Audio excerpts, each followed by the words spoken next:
क्षुल्लक श्री गंभीर सागर जी महाराज की। सभी श्रोतागण एवं जिज्ञासु पूज्य श्री को नमोस्तु करें। नमोस्तु महाराज जी। इक्षामी महाराज जी। गुड़िया जैन दिल्ली से पूछती हैं, नमोस्तु महाराज जी, हमारे मंदिर जी में एसी लग चुके हैं। अधिकतर लोग एसी का समर्थन करते हैं, लेकिन हम एसी लगने के कारण मंदिर जी से बाहर से ही पूजन करते हैं। विगत 1 माह से इसी कारण हम अभिषेक भी नहीं कर पा रहे हैं, तो इसमें क्या हमें दोष लगता है? इस मामले में समाज के साथ मिलके चलिए। आज की स्थिति बड़ी विकट हो रही है। जिन क्षेत्रों में गर्भालय हैं, इतना पसीना आता है कि भगवान की मूर्ति पसीने से अभिषिक्त हो जाती है। लोग चक्कर खा के गिर जाते हैं। कई स्थानों पर ये स्थिति बन गई है। तो आज के कल्चर के अनुसार यदि इस प्रकार की व्यवस्था है तो आपको एडजस्ट करना चाहिए। मंदिर के बाहर नहीं जाकर मंदिर के अंदर की पूजा करना चाहिए। आपका भाव तो है ही नहीं। अब जैसे आप लोग यहाँ बैठे रहते हैं, पूरे पंडाल में एसी लगे रहते हैं। एसी की हवा हमें भी आती है, लेकिन हमें उससे कोई फर्क नहीं पड़ता। हाँ, हम इसके बिना नहीं रह पाए तो बात अलग होती है। हमारा इसके बिना हम आदी हो जाए, हमारे लिए लगाओ फिर तो दोष हो जाएगा। लेकिन लग रहा है, लगे हैं, अब उसमें आप पूजा छोड़ दो। यदि हम ये जिद कर लेंगे नहीं, पंडाल में मैं पंखा कूलर एसी कुछ नहीं लेता, और यही जिद करके मैं बैठ जाऊं कि पंडाल में पंखा कूलर एसी कुछ भी नहीं रहेगा, तो वो लोग क्या व्यवस्था होगी? तो लोग कहे महाराज ऐसा करो, आप ही बैठे रहो। आप तो तपस्वी हो तो तपस्या कर लेंगे। व्यवहार कुशलता होना चाहिए। आज हजारों लोग बैठेंगे भीड़ में, पब्लिक कैसे बैठ पाएगी? पब्लिक कैसे संभव है? आप यंत्रों का उपयोग मत करो, लेकिन जो कर रहे हैं उनके बीच में अवरोध भी मत बने। आप अच्छी तरह पूजा पाठ करिए। आपको कोई पंखे का, एसी का, कूलर का कोई दोष नहीं लगेगा। आप इस पंडाल में देखो, सारी चीजें लगी हुई हैं, हमारे लिए कोई दोष नहीं लग रहा, क्योंकि ये सारी चीजें तुमने महाराज को लगाई हैं कि आपको अपने श्रावक को अपने लिए। लेकिन प्रभाव तो आएगा, उसमें कोई आपत्ति नहीं है, तो कोई बाधा नहीं। हमारी कृतकार्यता अनुमोदना नहीं होना चाहिए। हाँ, हम लगवाएं, हमारी अनुमोदना हो, बहुत अच्छा किया, थोड़ा ऐसा और करना है, थोड़ा उसका तो फिर ये सब चीजें अनुमोदना में आ जाए। सेवन तो भी न सेव दिया, सेव मानो भी को, सेवन करता हुआ भी वह उसका सेवक नहीं माना जाता। अब देखो, हम लाइट का प्रयोग नहीं करते, लेकिन ये सब लाइटें जल रही हैं कि नहीं जल रही? जब इतनी लाइटें यहाँ पंडाल में जलती हैं, तो फिर हम अपने कमरे में तो एक ही बल्ब जल रहा है। वो एक बल्ब हमारे मुनि व्रत को खंडित कर देगा, और ये हजारों व्रतों से हमारे मुनि व्रत पर कोई फर्क पड़ने वाला नहीं। तो एक बल्ब भी खतरनाक है, और ये हजारों बल्ब भी खतरनाक नहीं है। अपन को अनुमोदना नहीं करना है तो मत करिए, लेकिन व्यवस्थाओं में डिस्टर्ब नहीं करें। कमेटियां हैं, इनकी व्यवस्थाएं हैं, इन व्यवस्थाओं में दखल अंदाजी नहीं करना चाहिए।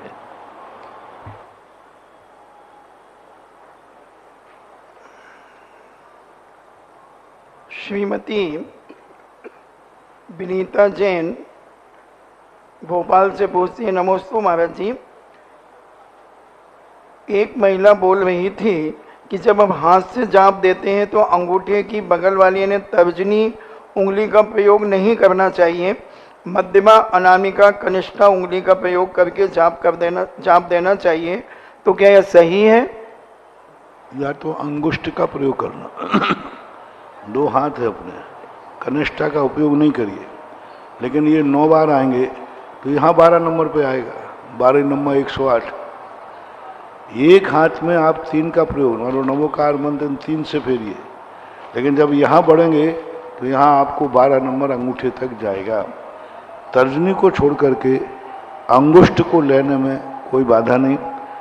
ऐसा 12 नंबर 108, एक हाथ में 12 हो और एक हाथ में 9 होना चाहिए, 3। ऋषभ जैन भोपाल से पूछते हैं, नमोस्तु महाराज जी, अगर नगर में पूज्य मुनिराज आदि नहीं होते हैं तो हम गुरु उपासना किस प्रकार से कर सकते हैं?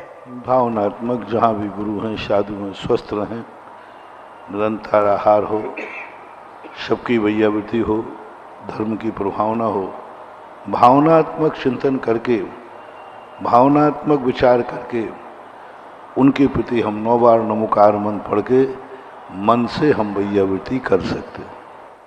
उमा जैन अशोकनगर बिहार दिल्ली से पूछती हैं, नमोस्तु महाराज जी, पहली प्रतिमा लेने पर मर्यादित मसाले आटे वगैरह की किस प्रकार से मर्यादा रखनी चाहिए? तो सब प्रतिमा लेते ही सबकी एक सी व्यवस्था होना चाहिए। प्रतिमाएं आने का अर्थ ही होता है कि उसको हर चीज में सावधानी रखना है। ब्रह्मचारी योगेंद्र कुमार जैन ग्वालियर से पूछते हैं, नमोस्तु महाराज जी, क्षयोपशम सम्यक दृष्टि तीर्थंकर प्रकृति का बंद किया हुआ जीव छायक सम्यक दर्शन मुनि बनकर अपने ही सानिध्य में क्या प्राप्त कर सकता है? करते ही केवली शुद्ध केवली जो होते हैं, जैसे नरक से निकल के जो तीर्थंकर आएंगे वे क्षयोपशम सम्यक दर्शन के साथ आएंगे और वो किसी केवली के पाद मूल में जाएंगे नहीं। तो जब वो मुनि दीक्षा लेंगे और एक अंतर मुहूर्त में उन्हें शुद्ध केवलीपना प्रकट होगा, उस समय वो छायक सम्यक दर्शन प्राप्त कर सकते हैं। हालांकि किसी मुनिराज का ऐसा वर्तमान युग में उदाहरण नहीं मिला, लेकिन उदाहरण मिले या नहीं मिले, तीसरी पृथ्वी से निकलने वाले असंख्यात तीर्थंकर हैं और तीसरी पृथ्वी में नियम से क्षयोपशम सम्यक दर्शन ही होता है। तो वहाँ से लेकर के वो आएंगे। इस 24 में कोई भी ऐसे तीर्थंकर नहीं थे जो नरक से निकल के आए हों। ये ऋषभनाथ से लेकर महावीर स्वामी तक कोई भी जीव नरक से निकल के नहीं आए, सभी स्वर्गों से आए। लेकिन आने वाली जो 24 आ रही है उसमें कई तीर्थंकर नरक से निकल के भी आएंगे।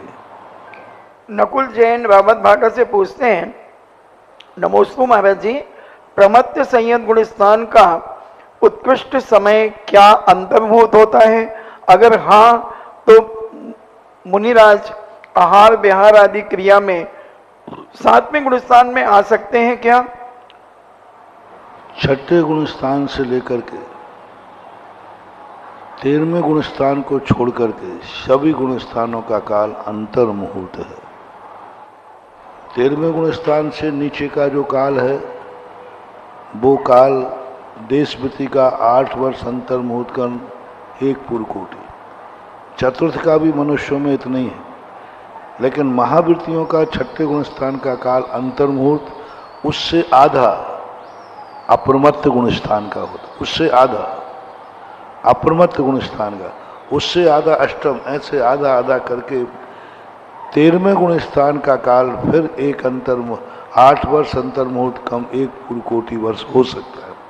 बाकी समय गुणस्थानों के काल 6ठे से लेकर आधे आधे होकर के भी अंतर मुहूर्त प्रमाण होते हैं।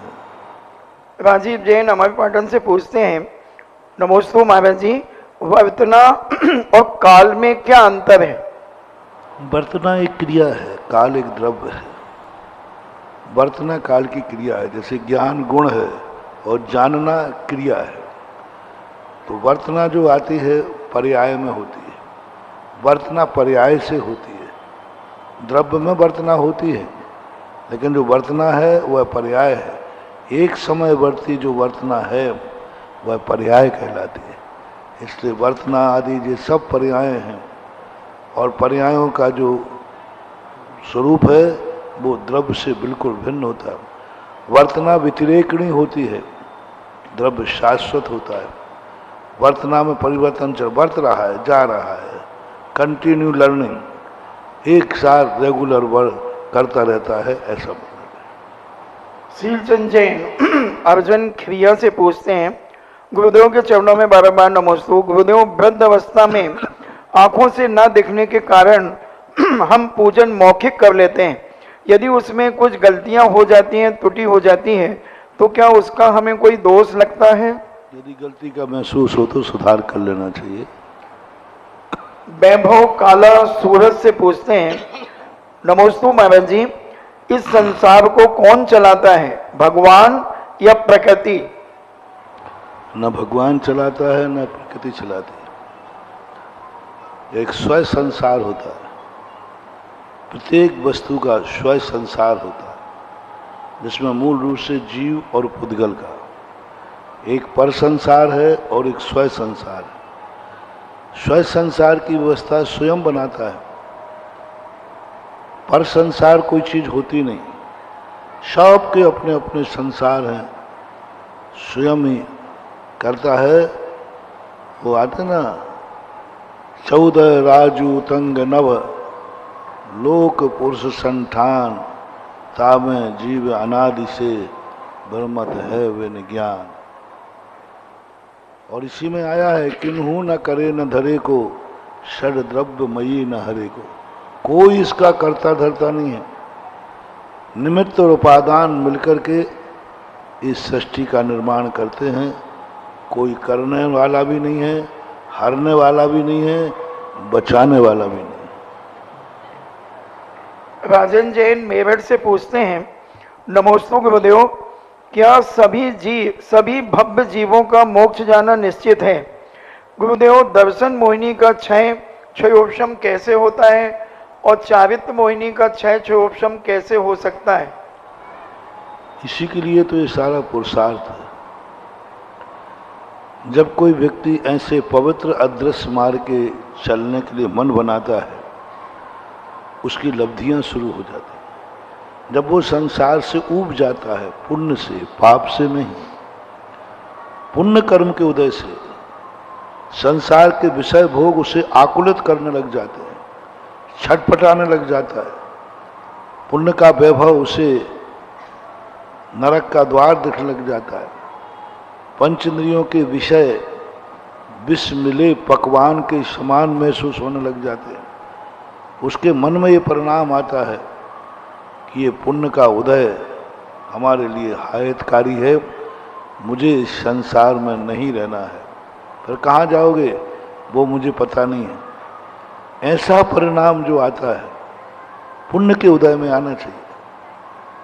जब चारों तरफ से पुण्य का उदय हो और पुण्य में वह घबराहट होने लग जाए, आकुल व्याकुल होने लग जाए, परिणाम नहीं, मुझे अब और नहीं छोर चाहिए।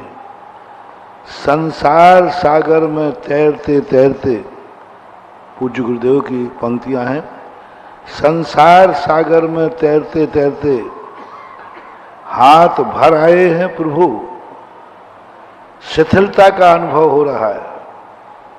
संसार सागर में तैरते तैरते हाथ भर आए हैं प्रभु, शिथिलता का अनुभव हो रहा है।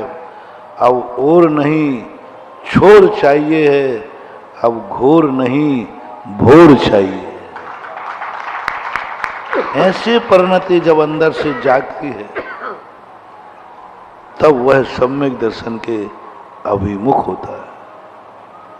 इंजीनियर हुकमचंद जैन झांसी से पूछते हैं, नमोस्तु महाराज जी, तीर्थंकर जी के जन्म कल्याणक पर सौदाबिंद एरावत हाथी पर भरत क्षेत्र में आता है।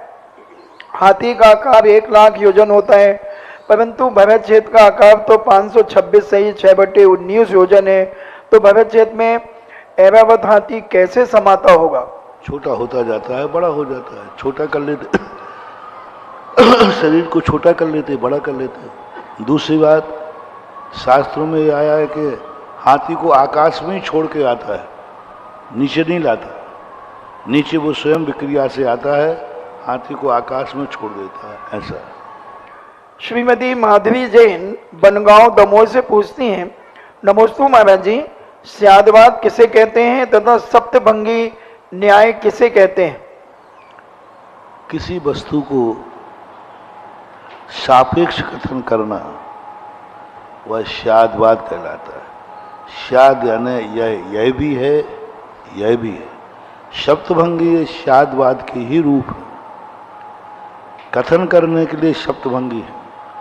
कथन करने की शैली को, कथन करने वाली शैली जब सापेक्ष हो जाती है, वह सापेक्ष 7 प्रकार से होते हैं। इसलिए शब्दभंगी का आलम्बन लेकर के जो कथन किया जाता है वो शादवाद कहलाता है। शादवाद वस्तु का स्वरूप नहीं है, वक्ता का स्वरूप है। वक्ता उस वस्तु को 7 दृष्टिकोणों से देख करके उसके नाना रूप धारण करता है। इसलिए वैभव जैन बिजनौर से पूछते हैं, नमस्ते महाराज जी, हम अपने नगर के मंदिर जी को अतिशयकारी कैसे बनाएं जिससे कि हमारे नगर के मंदिर में और भक्तों की लाइन लग जाए? लाइन लगाओ तो अतिशयकारी हो। तुम कह रहे अतिशय आवे तो लाइन लगाओ, कैसे मामला बेटा? लाइन लगाओ। मैं कई बार कह चुका हूं, कॉलोनी के अंदर 8 वर्ष से लेकर 80 वर्ष का प्रत्येक व्यक्ति 100% लोग अभिषेक करने लग जाएं, 6 महीने बाद उस मंदिर में अतिशय हो जाएगा। अतिशय भगवान में नहीं, भगवान की भक्ति में है। और आप भक्ति तो बढ़ाओ, और आप सोच रहे हो कि नहीं पहले अतिशय बढ़ाओ फिर लाइन लगाएं, और हम कहते हैं कि पहले लाइन लगाओ फिर अतिशय बढ़ाओ। एक व्यक्ति कहता है मैं आंख खोलूंगा जब जब पहले सूर्य दिखाओ, जब तक सूर्य नहीं दिखेगा मैं आंख नहीं खोलूंगा। और सूर्य कहता है आंख खोलो, मैं तो सामने तो हूं। तो यही व्यक्ति की सबसे बड़ी भूल है कि वो सामने वाले को यूज करना चाह रहा है, स्वयं समर्पण नहीं करना चाह रहा। सामने वाले को जिसके आपके पास कुछ हो तो मैं आऊं, कुछ हो तो मैं आऊं, नहीं। महान आत्माओं के पास कुछ लेने नहीं जाया जाता, महान आत्माओं के पास देने जाया जाता है। देने का मन हो तब जाओ महान आत्माओं के, फिर वहां से जो मिलेगा वो भेंट होगा। चक्रवर्ती के पास जितने राजा जाते थे कुछ लेने नहीं जाते थे, देने जाते थे, फिर उसके बाद भेंट मिलती थी। आप किसी रिश्तेदार में भेंट लेने जाते हो कि व्यवहार देने जाते हो? भाषा बोलो। नहीं, वो मैं इसलिए जा रहा हूं कि वहां से थोड़ी अच्छी भेंट मिल रही है। भेंट लेने के लिए रिश्तेदारी में नहीं जाया जाता, व्यवहार देने के लिए जाया जाता है।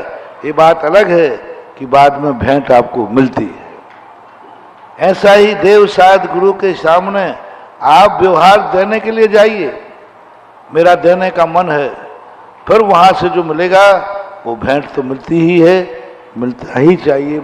लेकिन पहले व्यवहार, भेंट पहले ले लो फिर बाद में व्यवहार दिखाएंगे, ये लोक विरुद्ध है, ऐसा नहीं करना चाहिए। वेदचंद जैन पत्रकार पेंड्रा रोड से पूछते हैं, नमस्ते महाराज जी, आपके प्रवचनों और संस्कार शिविरों का शुभ परिणाम है कि युवा वर्ग में सच्चे देव साध गुरु के प्रति आस्था दृढ़ हो रही है और मिथ्या छूट रहा है महाराज जी, मगर बालों में आई सफेदी को ढकने और स्वयं को कम आयु का दिखाने के लिए बालों को काला करने का चलन है। कुछ तो प्रतिदिन बाल काला करते हैं। तो मेरी जिज्ञासा है, क्या बालों को काला करना सम्यक दृष्टि होने में बाधा तो नहीं आती है? अब ये सब चीजें देखो, अभी सम्य दृष्टि की अनादिकाल से कोई बूढ़ा होना नहीं चाहता। 2 बातें तुम्हें बताऊं। एक बार कहीं राजस्थान में ये जो फोटो बेचने वाले होते हैं ना, एक महिला फोटो देख रही थी, तो फोटो देखते देखते कहा अम्मा जी ये दे दो। उसने अम्मा कहते उसने एक बहुत झापड़ मारा, तुझे मैं अम्मा दिख रही हूं? अब वो फोटो वाला घबरा गया कि भाई अम्मा मैंने कौन सा बोला, तुझे मैं अम्मा दिख रही हूं? मैं इतनी बूढ़ी हो गई हूं कि तूने अम्मा का झापड़ पड़ा था, सीधा झापड़ पड़ता है नहीं फोटोग्राफर। अब बोलो क्या दिन आ गए, यानी कोई अम्मा बनना ही नहीं चाहता। और कितना, तो इसलिए ये तो सब चलते आए हैं। कोई बूढ़ा बनना नहीं चाहता, बूढ़ा दिखना नहीं चाहता, लेकिन अब इसमें सम्यक दर्शन के दोष तो नहीं कहूँगा, लेकिन अध्यात्म का दोष जरूर है, पर्याय दृष्टि है, और अध्यात्म में जरूर दोष आएगा, सम्यक दर्शन के दोष को नहीं, क्योंकि अविरत सम्यक दृष्टि मनोरंजन भी करता है, शौक भी करता है। ऐसे शौक जो दूसरे की जिंदगी का अपहरण न करें। पहले भी ब्यूटी पाउडर चलते थे, पहले भी सुगंधित चलते थे, इत्र चलते थे, लेकिन वो चलते थे इस प्रकार के कि जिससे कि दूसरे जीवों की विराधना नहीं होती हो। शास्त्रों में प्रथमान युग में वर्णन आया है श्रृंगार का, बहुत सारे श्रृंगारों का वर्णन आया। मरुदेवी का श्रृंगार का वर्णन आया, चेलना के श्रृंगार का वर्णन आया, पांडवों में द्रौपदी के श्रृंगार का वर्णन आया। शैलेंद्री ऐसा कुछ नाम बोलते थे उनको, सैंद्री, सैनेन्द्री, ये वर्णन आते हैं उनके श्रृंगार के। तो अब इनमें हम सम्यक दर्शन का अभाव तो नहीं कहेंगे, दोष भी नहीं कहेंगे, लेकिन सम्यक दर्शन की पूर्णता भी नहीं मानी जाएगी, वो नंबर तो कम होंगे। ललिता कुमारी जैन जयपुर से पूछती हैं, नमोस्तु महाराज जी, कुछ लोग ऐसा कहते हैं कि चक्रवर्ती विवाह है केवल बड़े लोगों के लिए, चक्रवर्ती राजकुमार महापुरुषों के लिए ही है, यह साधारण लोग चक्रवर्ती विवाह नहीं कर सकते, तो हमें स्पष्ट रूप से समझाइए। अरे भाई, कम से कम तो मैं कहूँ शादी भी बड़े लोगों की है, तुम जैसे गरीबों के लिए नहीं करना चाहिए, क्योंकि शादी में इस पर लिखा है दूल्हा राजा रानी। जो राजा हो वो शादी करे, तुम तो राजा हो ही नहीं। दूल्हे को क्या बनाया जाता है? दूल्हा राजा, दुल्हन को रानी। तो तुम ना राजा हो ना रानी हो, तो शादी करना बंद करो ना। राजा रानियों की यहाँ के, राजा रानियों के लिए शादी की व्यवस्था है, गरीबों मजदूरों के लिए नहीं है। स्पष्ट कह दिया मैंने, उदाहरण दे दिया ना। नहीं नहीं महाराज, वो हम उस समय उपचार से 3 दिन के लिए राजा बन जाते हैं। तो मूर्ख, तू भी 3 दिन के लिए चक्रवर्ती बन जाना, इसमें क्या बिगड़ रहा है? जब राजा की ही शादी होती है, तो तू गरीब होकर के भी राजा बन करके शादी कर ली, तो भले तू चक्रवर्ती नहीं है, लेकिन 3 दिन के लिए चक्रवर्ती बन करके शादी कर ले तो कुछ बिगड़े नहीं, डिमोशन नहीं हुआ, प्रमोशन ही हुआ है। और शादी जैसे कार्य के लिए, पवित्र शादी करने के लिए तुम चक्रवर्ती बने, हो सकता है भावना एक दिन तुम्हें सही का चक्रवर्ती बना दे। चक्रवर्ती शादी का अर्थ नहीं कि चक्रवर्ती ही करता है, बड़ों का नाम लेने से इसलिए लिया जाता है, जब चक्रवर्ती ये शादी कर रहा है तो तू किस खेत की मूली है, तुझे तो करना ही चाहिए। ये उपमा के लिए दिया जाता है। जैसे जिन भगवान की भक्ति देवता कर रहे हैं, भक्ताम भर प्रणति मौल मणि प्रमाणम, जब देवता आकर के नतमस्तक हो रहे हैं तो तुझे नतमस्तक होने में क्या आपत्ति है? तो बड़ों का नाम लेकर के छोटों को वो मार्ग दिखाया जा रहा है, ऐसा मानना चाहिए। राजीव जैन अमरपाटन से पूछते हैं, नमोस्तु महाराज जी, आचार्य जी ने दिव्योपदेश में कहा है कि मुनिराज उत्कृष्ट 12 भावनाओं का चिंतन करते हैं, वे ही लौकांतिक देव बनते हैं। तो हम श्रावक 12 भावनाओं का चिंतन किस प्रकार से कैसे करें? 12 भावना का तुम्हारा उत्कृष्ट चिंतन बन नहीं पाता, क्योंकि तुम्हारी परिस्थितियां होती हैं। तुम नित्य नित्य अशुचि आदि भावनाएं नहीं कर सकते, पूर्ण नहीं कर सकते। अशुचि भावना तुम कैसे करोगे? लोक व्यवहार में तुम्हें अच्छे कपड़े पहनना पड़ेगा, शरीर में सफाई भी रखना पड़ेगी, मंजन भी करना पड़ेगा, बालों को संभालना पड़ेगा। तो आप गृहस्थ होने के कारण से पूर्ण रूप से 12 भावनाओं के अधिकारी नहीं हो सकते। पूर्ण रूप से अधिकारी वही हो सकता है जिन्होंने संसार के समस्त प्रकार के जो श्रृंगार आदि हैं, शरीर के प्रति ममत्व आदि भाव है, वो छोड़ दिए हैं, तभी संभव है। और गृहस्थ में तुम छोड़ नहीं सकते। आय स्नान व्रत तुम्हारा हो नहीं सकता, व्यवस्थाएं नहीं बनेगी। और आप कर भी लोगे तो आपका परिवार आपको एग्री नहीं करेगा, परिवार के लिए क्लेश हो जाएगा। तो आप अकेले नहीं हैं, आपकी हर क्रिया में परिवार शामिल है, हर क्रिया में परिवार शामिल है। आपको परिवार से मिलकर चलना पड़ेगा। जैसे अभी प्रश्न आया था, मंदिर आपका ही नहीं समाज का है, समाज के साथ आपको मिलकर चलना पड़ेगा। समाज जो निर्णय कर रही है उस निर्णय के अनुसार आपको उसमें शामिल होना है, तभी आपकी व्यवस्था बनेगी।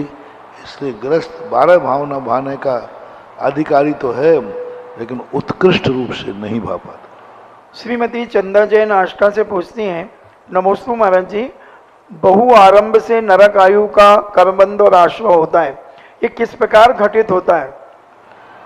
घटित क्या होता है? बहुत आरंभ परिग्रह एन के एन प्रकारण, चाहे वो तुम्हारे योग्य हो या नहीं हो, कैसे भी करके धन आना चाहिए। चाहे वो धन कितनी हिंसा करके आवे, चाहे झूठ बोल के आवे, चाहे चोरी से आवे, चाहे कुशील से आवे, चाहे परिग्रहों में असली नकली बेच के आवे, जैसे बने तैसे धन आना चाहिए। इसके लिए जो आरंभ परिग्रह करता है वह बहुआरंभ परिग्रह तुम कहलाता है। बहुत जीवों की आराधना जिसमें होती हो और अल्प फल मिलता हो, वो बहुआरंभ और बहु परिग्रह कहलाता है। डॉक्टर मगन जैन आष्टा से पूछते हैं, नमोस्तु महाराज जी, क्षयोपशमिक भाव और औदिक भाव में कैसे जिया जाता है? क्षयोपशम भाव वो कहलाता है कि जैसा कर्म का उदय आया वैसे अपने आप को संभालने का प्रयास करता है। जैसे कर्म का उदय आया, किसी ने क्रोध गाली दे दी, अब गाली देने पर अपन को भी क्रोध आना चाहिए, लेकिन सम्यक दृष्टि थोड़ा क्रोध को कम करेगा, गाली नहीं देगा लेकिन आंख दिखा के गुर्राएगा। ये क्षयोपशम भाव। जितना सामने वाले ने कहा था उसको थोड़े से में निपटा देगा। और औदैक भाव कहलाता है जिस समय जैसा भाव आया वैसा ही कर लिया। क्रोध आया क्रोध कर लिया, मान आया माया कर ली, राग आया राग कर लिया, द्वेष आया द्वेष कर लिया, नींद आई सो गए। जैसा जैसा कर्म का उदय आए वैसे ही वैसे परिणाम करता है, इसे औदैक भाव कहते हैं। सम्यक दृष्टि कर्म के उदय के विपरीत चलने का भाव करता है। जब उसके अशुभ कर्म का उदय आता है तो वह समता भाव धारण करता है, और पुण्य कर्म के उदय में आता है वो त्याग कर देता है। सद्भाव में अभाव की अनुभूति और अभाव में सद्भाव की अनुभूति करना ही सबसे बड़ा श्रेयस कार्य है। अभाव में सद्भाव की अनुभूति, प्रतिकूल वातावरण है और अनुकूल की अनुभूति करना आज प्रातःकाल प्रवचन में कहा था। और सद्भाव में अभाव की अनुभूति, सब कुछ सामने मौजूद है लेकिन नहीं लेना, आज मेरा त्याग है। अब मालूम है कि उस नमक सामने रखा है, सद्भाव है, लेकिन अभाव की अनुभूति करना, आज रविवार है नमक नहीं खाऊंगा। अब ये नमक था, खा सकता था, सद्भाव था, लेकिन अभाव की अनुभूति करना, ऐसी स्थिति करने के लिए बहुत कुछ शक्ति चाहिए, वैराग्य चाहिए। कोमल जैन विश्वा सीतापुर से पूछती हैं, नमोस्तु महाराज जी, हम सभी माताएं बहनें व्रत उपवास आदि करते हैं, तो उपवास से पहले या उसी दिन कभी अशुद्धि आ जाती है तो हमें वह उपवास गिनती में आएगा या नहीं? अब आप लोगों की समस्या यही है, यदि उपवास के मध्य में आया है तो व्रत माना जाएगा, यदि पूर्व में आ गया है तो आप लोगों को व्रत उसका छोड़ करके आगे कर लेना चाहिए। आगे उसको, आपका व्रत खंडित तो नहीं माना जाएगा, टूटेगा नहीं, क्योंकि आपने तोड़ा नहीं है, नेचुरल प्रोसेस से आपका व्रत टूटा है। तो आप जब ठीक हो जाए, शुद्ध हो जाए, उस समय उसको व्रत करना चाहिए, उस समय को गैप कर देना चाहिए। ऐसा सेठ राजीव जैन टीकमगढ़ से पूछते हैं, नमोस्तु महाराज जी, अबीची मरण क्या है? इसमें कर्मों का आश्रय होता है या निर्जरा? आविची मनन जो निरंतर हो रहा है, प्रति क्षण जो मरण कर रहे हैं, जो दिन कट सो आऊ में अवश्य घट, बूंद बूंद रीते जैसे अंजुलि को जल है। प्रति क्षण हम मर रहे हैं, प्रति क्षण हमारे आयु को निश्चय कर रहे हैं, इसी को आविची मनन। चलिए, जिज्ञासा समाधान के लाइव सेशन में आप सभी का स्वागत है। सीधे लेंगे आपकी जिज्ञासाएं और सबसे पहले बुलाना चाहेंगे जयपुर से श्री प्रेमचंद जी जैन आए और अपनी जिज्ञासा प्रस्तुत करें। माइक वहां पहुंचा दें और उसके बाद तैयार रहे मुजफ्फरनगर परिवार की क्षमा जैन।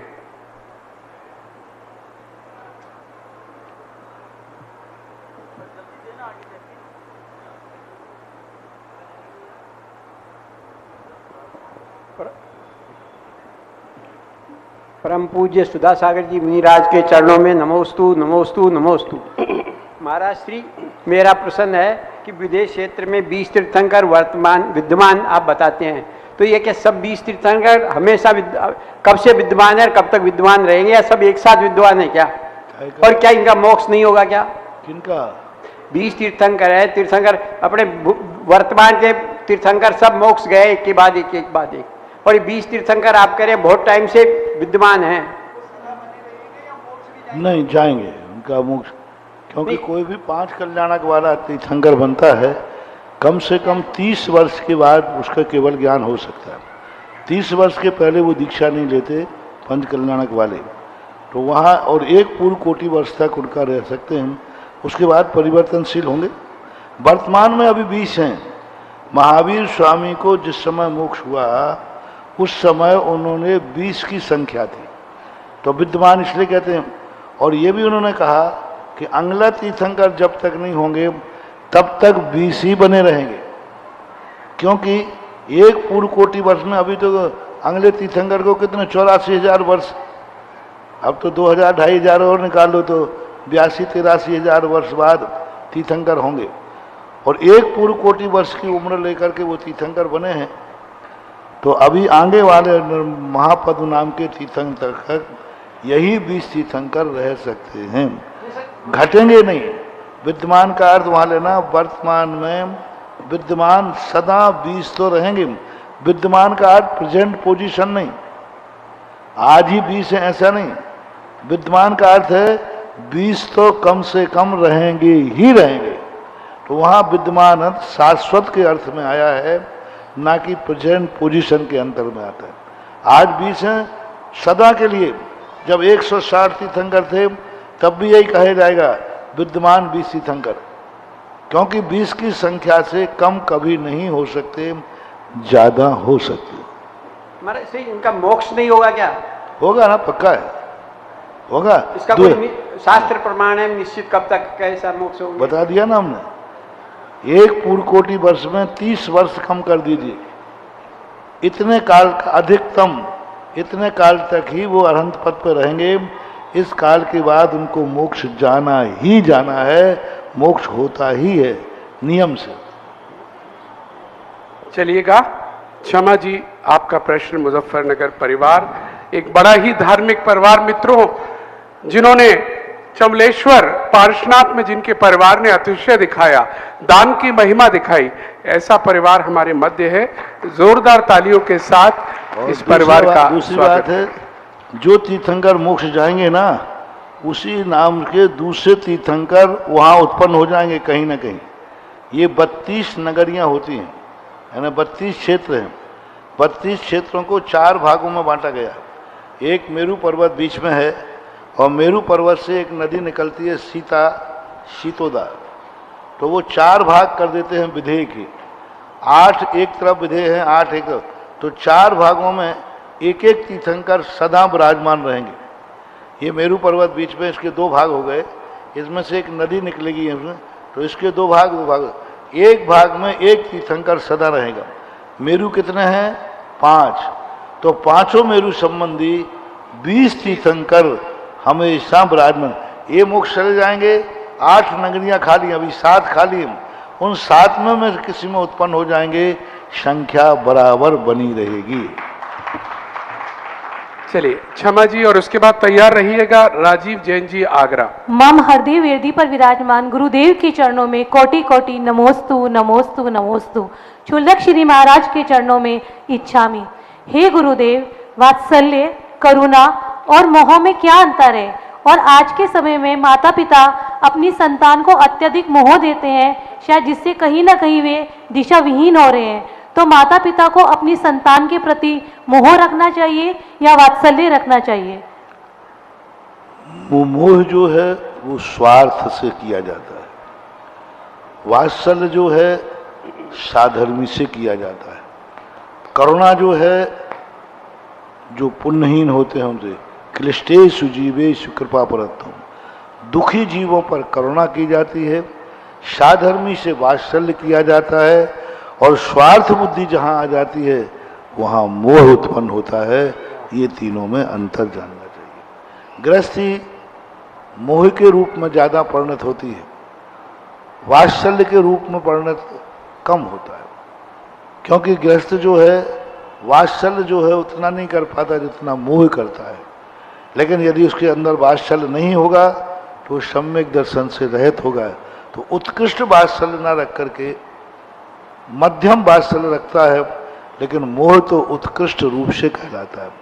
वात्सल्य रखने का अर्थ है एक दूसरे के पूरक बनना, मोह रखने का अर्थ है अपने स्वार्थ की पूर्ति करना। करुणा में हमारे लिए कुछ नहीं चाहिए, सामने वाले का हित का विचार करना, ये करुणा कहलाता है। नमोस्तु गुरुदेव। चलिए जरा तालियां बजा दीजिएगा। मोह, वात्सल और करुणा एक नया कंसेप्ट है समझने के लिए हमारे लिए। और राजीव जी आगरा, आपका सुधा सागर जी महाराज के चरणों में समूह नमोस्तु। गंभीर सागर महाराज जी इच्छामि इच्छामि। महाराज जी, मेरा प्रश्न ये था कि आपने जैन श्रमण संस्कृत संस्थान सांगानेर की स्थापना 26 वर्ष पूर्व की थी। आपके इस द्वारा इस संस्थान का भविष्य देखा था, वाणी जी के स्वाध्याय महाविद्यालय का स्वप्न देखा था, किंतु आपने समर्थ संस्कृत संस्थान के सीधा स्थापना की थी। वैसे भी स्वप्न नहीं देखते हैं, आप स्वरूप देखते हैं। किंतु एक गुरुदेव संस्थान के निदेशक डॉक्टर शीतल जी और समर्थक उसके सच्चाई को झुठलाना चाहते हैं। वो कहते हैं यह स्वप्न मैंने देखा है और सुधा सागर जी महाराज को मैंने दिखाया है। ये इसमें भ्रम की स्थिति समाज में पैदा होती है, ये क्या है सर? अब देखो, साधुओं की संपत्ति को कोई भी लूट सकता है, क्योंकि वो FIR दर्ज नहीं कराता ना, FIR दर्ज नहीं कराते, कोई भी लूट सकता है। अब कोई कह सकता है कि चतुर्मास तो मेरी भावना थी इसलिए चतुर्मास हुआ है, तो क्या होता है, वो जो कई लोग नेचर होते हैं इनके कि मैं नहीं बोलूँगा तो सवेरा नहीं होगा, मेरा मुर्गा नहीं बोलेगा तो सवेरा नहीं होगा। ये सब बातें अतिक्रमण वाली बातें हैं, ऐसा कुछ भी नहीं है। मैं कभी किसी के स्वप्न को साकार नहीं करता, क्योंकि मेरे ही स्वप्न इतने बड़े हैं कि मैं उन्हीं को साकार करता। जय जय गुरुदेव। कुछ भी नहीं। जब मैं जयपुर गया तो वहाँ एक छोटा छात्रावास था।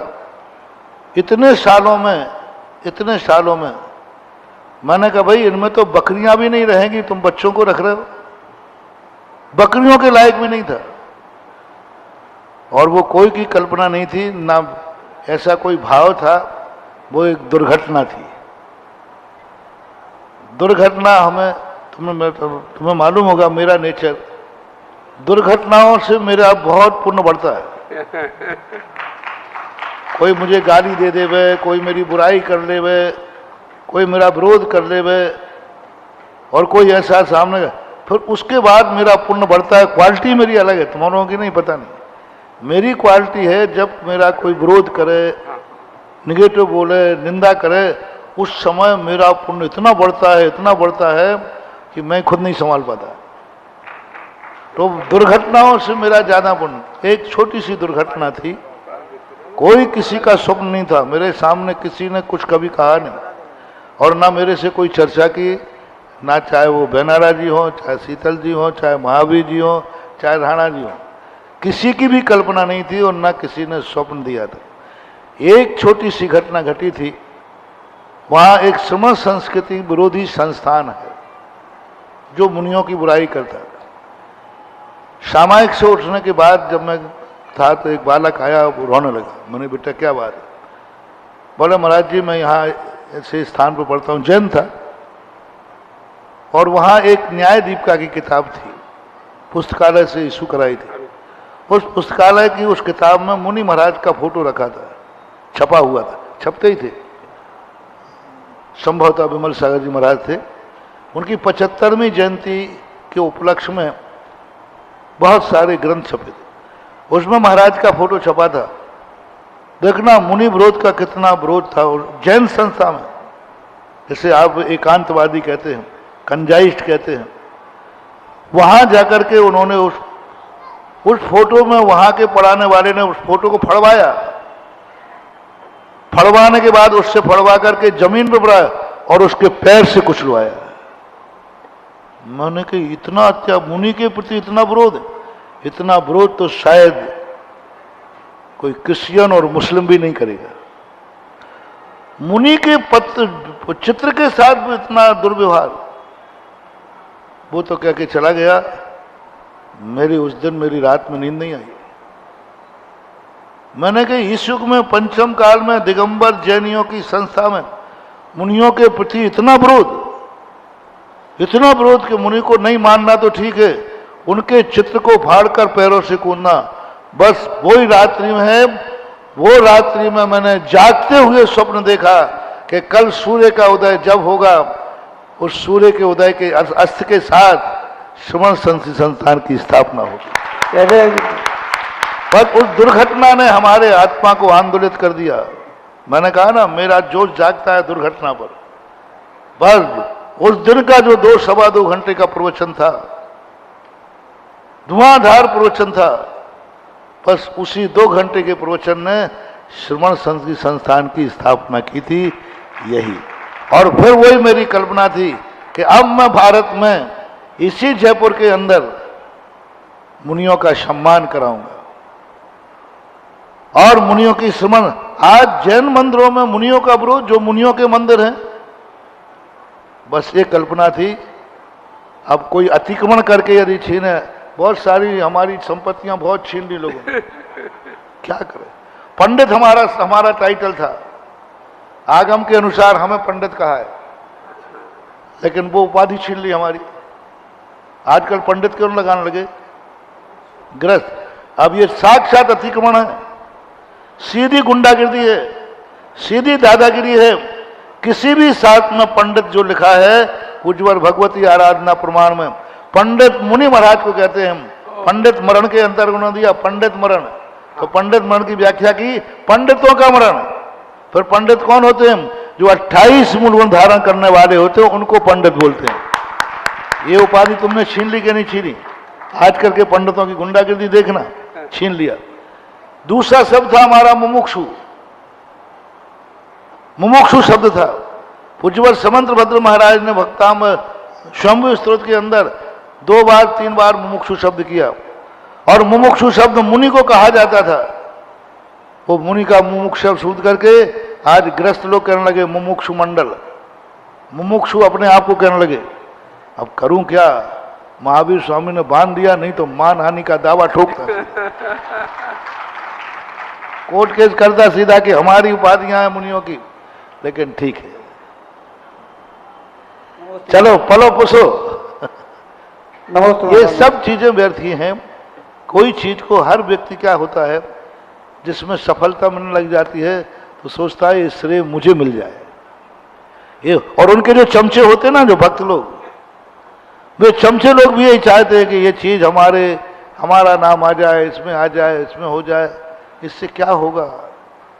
इससे ज्ञानावर्णी कर्म का बंध होगा, इससे ऐसा कीर्ति नाम कर्म का बंध होगा, इससे गुण स्थान भी खत्म हो जाएगा। मेरे पास पहले भी 1-2 बार चर्चा आई, कमरे में आई तो मैंने चुपचाप रह दिया। अब तुमने खुले मैदान में छोड़ दिया। देखो भाई, मेरा सिद्धांत है, कोई मुझे छेड़े नहीं, और छेड़ दिया तो फिर मैं छोड़ूंगा। एक बार पूज्य आचार्य महाराज ने कोई हमारे ऊपर से एक प्रवचन दिया। मैंने कोई प्रवचन दिया था कहीं, किसी साधु महाराज ने कुछ आचार्य महाराज के संबंध में कोई बात थी, तो हमारा प्रवचन बहुत कठोर था। शब्दों में कड़वाहट थी, चला करके कड़वाहट डाली थी मैंने। नीम की पत्ती डाली थी, मीठी नीम की नहीं, कड़वाहट थी, बहुत कठोर बोला था। लोग आचार्य जी पास पहुंच गए, बोले सुधा सागर महाराज ने ऐसा बोला है। तो आचार्य जी कहते हैं बोला तो नहीं होगा। बोले महाराज बोला कैसे, तो सुन लीजिए। बोले किसी ने छेड़ा जरूर होगा। आचार्य शब्द किसी ने छेड़ा होगा, उसको कोई ने छेड़ दिया तो फिर वो छोड़ेगा नहीं, और छेड़ोगे नहीं तो वो बोलेगा नहीं। हाँ, मेरे नेचर में कोई छेड़ता नहीं, मैं बोलता नहीं। मैं राजस्थान में जब गया तो मैंने स्पष्ट कहा, सेठी मैंने कहा देखो भाई मैं राजस्थान आया हूं और यहां पर कोई एक दोनों जनों का कार्यक्रम किया। एक भक्त ने मुनि विरोधी जो स्मारक से संबंधित है, वो एक मंदिर की प्रतिष्ठा थी, उसमें हमारे लिए ले गए। मैंने कहा देखो मुझे मत ले जाओ वहां पर, हम दोनों के विचार भिन्न हैं। बोले नहीं महाराज हमने चर्चा कर ली। मैंने कहा ध्यान रखना, मैं किसी को छोड़ूंगा नहीं, यदि किसी ने मुझे छेड़ दिया तो फिर मैं छोड़ूंगा नहीं। आखिर एक दिन उसने छेड़ ही दिया मुझे, किसी बात को लेकर के उसने कोई चर्चा की। रात में उनका प्रवचन था, सुबह हमारा। तो उसने कहा कि क्या कर लेंगे, इनके गुरु महाराज 7 साल रह गए, वो कुछ नहीं कर पाए तो ये चेले क्या कर लेंगे। बस सुबह मेरा प्रवचन था, मैंने कि सुन ले रे, गुरु महाराज की मर्यादा होती है, मैं विद्यासागर नहीं हूं, विद्यासागर का चेला हूं। और जब तक मैं यहां हूं भूमिगत रहना, अन्यथा फिर मैदान में। आज वो स्पष्ट कहते हैं मैंने महाराज को छेड़कर गलती की, यदि नहीं छेड़ता तो आज जो वहां 25,000 की जनता में से जब मैंने दहाड़ करके उनको कहा कि आगम बताइए, तब लड़कों ने, युवा फेडरेशन ने खड़े होकर कहा जब तक वहां से प्रमाण नहीं मिलेगा हम उस संस्थान में नहीं जाएंगे और महाराज के भक्त बनेंगे। तो ऐसी स्थितियां बन जाती कई बार। तो तुमने पहले तो चर्चा आई तो कमरे में, अब आज तुमने खुले मैदान में छोड़ दिया। तो कोई किसी के स्वप्न नहीं था, किसी का नहीं। इन दोनों के लिए मैंने बुलाया था, मैंने मनाया था कि भाई तुम दोनों मिलकर के हमारा स्वप्न साकार करो, क्योंकि हम तो यहां से बिहार कर जाएंगे। तो ऐसी बातें सब कल्पनाएं हैं। इस प्रकार से समाज में गुमराह करने से कोई फायदा नहीं। जो साधुओं से अपने स्वप्न पूरे कराए, इससे बड़ा पापी और निकृष्ट कौन होगा। सही भक्त वो कहलाता है गुरु से अपने स्वप्न पूरे नहीं कराए, गुरु के स्वप्नों को पूरा करे, इसका नाम भक्त कहलाता है। जीव कांड कल ही आया था, कल ही जीव कांड के अंतर्गत आया कि गुरु शिष्य के ऊपर उपकार करके, ये लोग परलोक का उपकार करके उपकार करते हैं। शिष्य कैसे करे उपकार, तो गुरु के अनुकूल चल करके, यानी गुरु के स्वप्नों को साकार करने का नाम शिष्य होता है। आजकल का बड़ा मामला, मैंने कई बार प्रश्नों में कहता हूं, तो मैं भगवान की रक्षा, हनुमान संकट मोचक इसलिए नहीं थे कि भक्तों के संकट दूर करते थे, वो भगवान के संकट दूर करते थे। आज लोग भगवान से संकट दूर कराते हैं। भक्त वह है जो भगवान का संकट दूर करे। सही भक्त वह है जो साधुओं के स्वप्नों को साकार करे। आप श्रावक हैं, आपका कर्तव्य क्या है। यदि सही मुनि भक्त होंगे, सही आप यदि श्रावक होंगे, तो क्या बोलेंगे आप, महाराज जी आपका स्वप्न क्या है, आशीर्वाद दीजिए, मैं उसे साकार करूंगा, साकार करूंगा मैं। और कलयुगी क्या कहेंगे, महाराज जी अब आए हो आप, तो हमारा स्वप्न पूरा कर, स्वप्न को साकार करो। गुरुओं से स्वप्न साकार करना पाप है, अपराध है। अपने स्वप्न पूरे करा करके गुरुओं से खुश होना अपराध है, और गुरुओं के स्वप्न पूरा करना भैयावृत्ति है, सेवा है, शिष्यत्व है। इसलिए मैं अपने भक्तों के कभी स्वप्न पूरे नहीं करता, क्योंकि मैं उनको गर्त में नहीं जाने देना चाहता। हाँ, मैं अपने भक्तों से अपने स्वप्न जरूर पूरे कराता हूं, जिससे वो फलते फूलते हैं।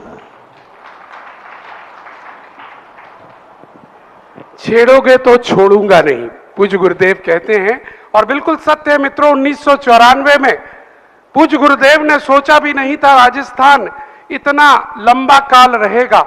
हमें ध्यान पड़ता है सबसे पहले जब महावीर जी पहुंचे थे, हम भी पीछे पीछे पहुंचे थे। जयपुर की कमेटी थी बहुत सुस्त, जयपुर की कमेटी, ठीक है महाराज जी भी समझ गए थे शायद राजस्थान की भूमि ऐसी होगी, जयपुर की तरफ गए थे। जयपुर में भी बहुत सुस्त माहौल था, इच्छा भी नहीं थी रुकने की। सांगानेर पहुंचे और सांगानेर में सबने सुना होगा वो इतिहास, जब पहली बार पूज्य गुरुदेव कई बार बता चुके हम सबको, जब पहली बार भूगर्भ में जाकर उन चैत्यालों को लेकर आए थे, वो दृश्य भी हमने देखा था। आगरा से हम 4 बसें लेकर जब पहुंचे थे, जयपुर वाले वहां नहीं थे, सांगानेर के स्थानीय लोग और बाहर के भक्त, हम मुश्किल से 1000-1200 भक्त थे। और प्रथम बोली बेनाड़ा जी ने ली थी, लेकिन वो बोली बेनाड़ा जी से पहले इंद्र भगवान ने ले ली, क्योंकि जिससे पहले कलश कोई और करता इंद्र भगवान ने, वो भी एक चादर लगी हुई थी, उस चादर में से छनकर वो जल निकला। हमने वो दृश्य देखा। और पूज्य श्री कहते हैं कि बस मैं आगे जाकर लौटने ही वाला था। वो तो भला हो राजस्थान में उन व्यक्तियों का धन्यवाद कि उन्होंने छेड़ दिया, और जब छेड़ दिया तभी तो राजस्थान में 20-22 वर्ष रहकर जो काम हुआ है, जबरदस्त काम हुआ है, वो कभी भी राजस्थान में कहीं नहीं हुआ। और श्रमण संस्कृति संस्थान एक बहुत बड़ी नींव की ईंट बनी है।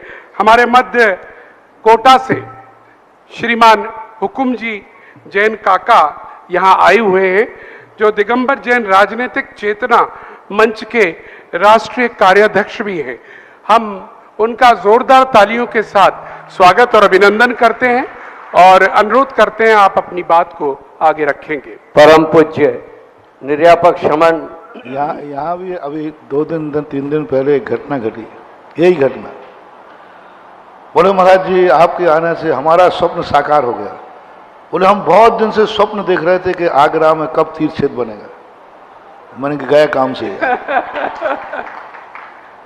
गया। मैंने कहा भैया तू पाप करेगा, तू कल के दिन दुर्गति पड़ेगा, तू अपना काम मेरे से करा रहा है, ये सबसे बड़ा अपराध है। लेकिन पीछे लोग बैठे थे, बोले महाराज ये तो पागल है, आपका जो स्वप्न है हम लोग पूरा करेंगे,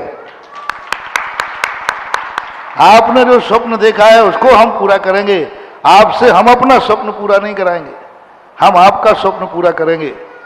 मैंने कहा तथास्तु। परम पूज्य निर्यापक शमन मुनि पुंगव 108 सुधा सागर जी महाराज के पावन चरणों में त्रिकाल बार नमोस्तु भगवान, नमोस्तु भगवान, नमोस्तु भगवान।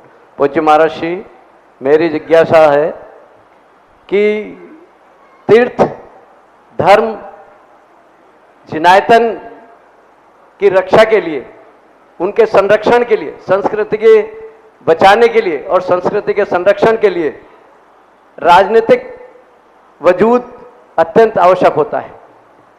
और पूज्य महाराज श्री, हमारे समाज में, जैन समाज में अक्सर ये देखने में आता है कि हमारा समाज पूजा पाठ में, विधान में और अनेक धार्मिक कार्यक्रमों में अग्रणी रहता है, दान में, पुण्य में, सब जगह आगे रहता है। किंतु महाराज श्री, जब भी कोई राजनीति की बात आती है, हमारे समाज के लोग अपने आप को पीछे खींच लेते हैं, जबकि ये जानते हैं कि इस संस्कृति की रक्षा, हमारे तीर्थों की रक्षा बिना राजनीतिक वजूद के हो नहीं सकती। तो ऐसा महाराज जी, ऐसा क्या कारण है, ऐसा क्या हमारे समाज में ऐसी क्या भावना घर कर चुकी कि हम लोग अपने आप को राजनीति से पीछे रखते हैं, जब भी कोई राजनीतिक कार्यक्रम होता है उसे दूरी बना लेते हैं? उसका मूल कारण है, राजनीति पूछी जाए तो मेन क्षत्रियों के लिए ही राजनीति बनाई गई थी, क्षत्रियों के लिए। और जितने जैनी हैं सब क्षत्रिय हैं, लेकिन चूंकि अभी वैश्य बन गए, वणिक बन गए, और वैश्य जो है अर्थ की तरफ देखता है, उसको अर्थ का अहंकार होता है। कोई बात नहीं, हमें राजनेता बनने की जरूरत नहीं, हम राजनेता को एक अटैची भेज देंगे, हमारा काम हो जाएगा, काहे को चक्कर में पड़े। हम प्रशासन को रिश्वत आदि दे देंगे, हम अपना काम करा लेंगे।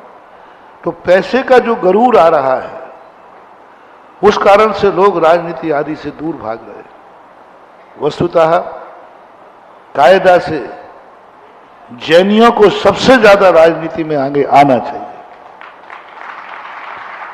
क्योंकि उनके अंदर जो क्षत्रियता है वंशानुगत, वो ऋषभदेव की दी हुई है।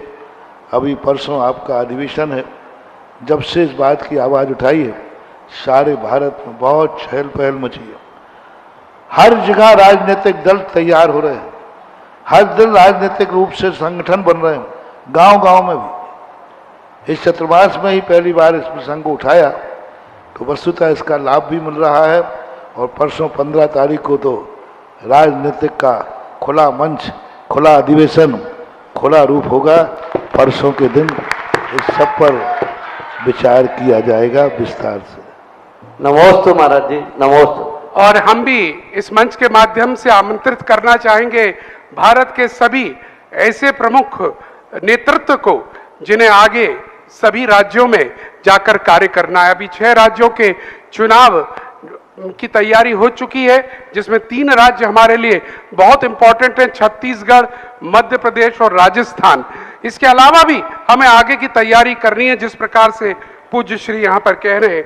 जिससे पहले अगला प्रश्न हम पूछें, यहाँ पर एक पत्रिका का विमोचन कराना चाहेंगे अपने साथियों से, जो पत्रिका अतिशय क्षेत्र भव्योदय तीर्थ रेवासा की है। 15 अक्टूबर को जहां का मेला है और पदयात्रा है। आइएगा, उधर पहुंचिएगा आप सभी लोग, देख कर आइए। उधर आ जाइए, उधर आ जाइए।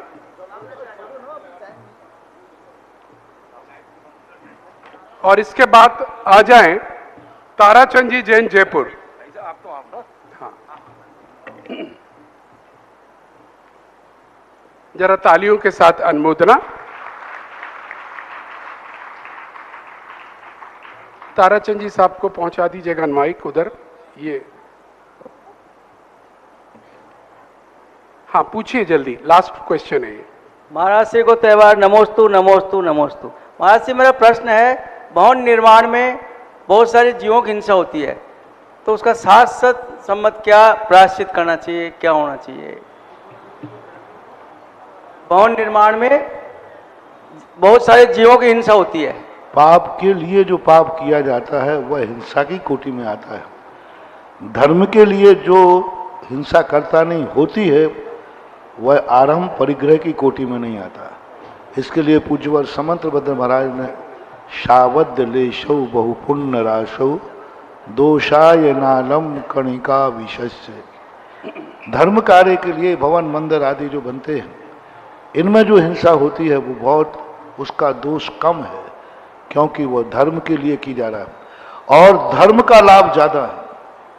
धर्म का इतना लाभ है कि हजारों साल तक वहाँ लोग सामायिक करेंगे, सम्यक दर्शन प्राप्त करेंगे। तो ये पाप के लिए, संसार के लिए जो आरंभ किया जाए उसी को आरंभ कहते हैं हम। परमार्थ के लिए आरंभ को आरंभ नहीं कहते। कोई भी क्रिया हो परमार्थ के लिए की जा रही है। मंदिर बनाना आरंभ नहीं है, मकान बनाना आरंभ है, क्योंकि वहां आरंभ संसार के लिए किया जा रहा है और ये परमार्थ के लिए किया है। किसी भी शास्त्र में मंदिर अधर्म आदि के किए हुए क्रिया को आरंभ की कोटि में नहीं लिया, इसे धर्म की कोटि में ही लिया है।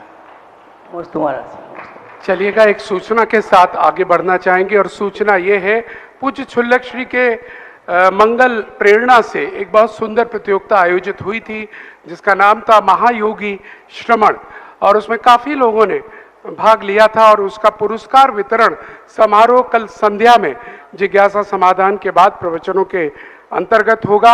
आप सभी जिन लोगों ने भी उसमें भाग लिया था वो और उनके परिवारीजन यहाँ पर अवश्य पधारिएगा। और साथ ही में एक और जो यहाँ पर कार्यक्रम होने जा रहा है, स्वास्थ्य लाभ मुद्रा, ये पुस्तिका उम्मीद है आप लोगों ने ले ली होगी, जो हमारे काउंटर पर, इंक्वायरी काउंटर पर उपलब्ध है। ये पुस्तिका मात्र छोटी सी राशि में उपलब्ध है और कैसे मुद्राओं के माध्यम से हम अपना स्वास्थ्य ठीक रख सकते हैं, वो मुद्राओं का ज्ञान उसमें दिया गया है। पढ़िएगा और परीक्षा भी दीजिएगा, क्योंकि आकर्षक पुरस्कार आपका इंतजार कर रहे हैं। आपको 15 तारीख को मध्याह्न 3 बजे उसकी परीक्षा में भी आना होगा। पुस्तिका अवश्य ले लीजिएगा। आइए, कौन सौभाग्यशाली होगा जो आरती का पुण्यार्जक यहाँ पर रहेगा? 11,111 रुपए। जिनका भी भाव हो शीघ्रता के साथ हाथ उठा दीजिएगा। 11,111 रुपए।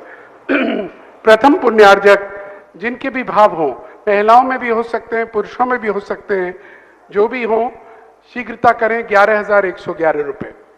11,111 रुपए। शीघ्रता से हाथ खड़े कर दें आप में से जिनके भी भाव हो रहे हो।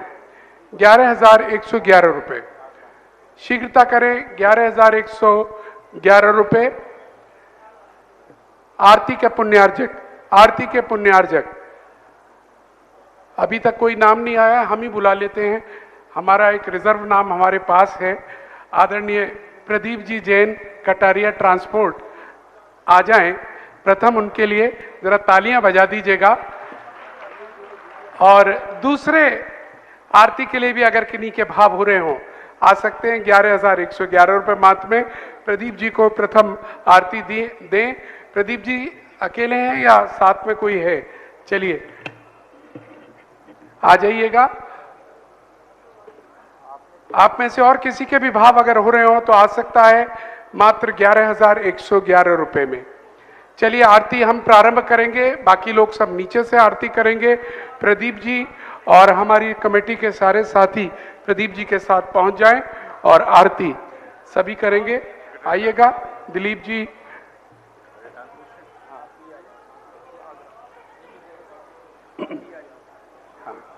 चलिए आरती प्रारंभ की जाए।